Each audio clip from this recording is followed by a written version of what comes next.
మాయా అందరికి Saturday Sunday weekend అయితే మనకి మండే ట్యూస్డే వీకెండ్ అవుతుంది. ఎందుకంటే మనం చేసే జాబ్ అలాంటిది మాయా.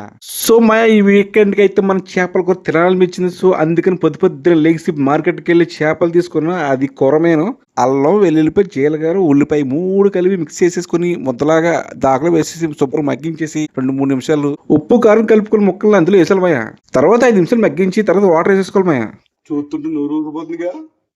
సో ఫ్రెండ్స్, ఈరోజు మా అమ్మకి వారం అయినా సరే మా అమ్మ చేతి వండేస్తున్నాం. కొరమేను సూపర్ ఉంటుంది కర్రీ అయితే. మా అమ్మ చేతి వంటది మామూలుగా ఉండదు. బాగా టేస్ట్ చూసేస్తాం. పోగొండ తర్వాత అటు ఇటు తిప్పాలి, గడ్డి పెద్ద పెట్టకండి, మొక్క ఇరిగిపోద్ది. మా మొత్తానికి అయితే కర్రీ అయితే అయిపోయింది. 20 నిమిషాల తర్వాత మన ప్లేట్లకి అయితే వస్తుంది. ఫస్ట్ పని రుచి వచ్చిన తర్వాత ఎలా ఉందో చెప్తాను.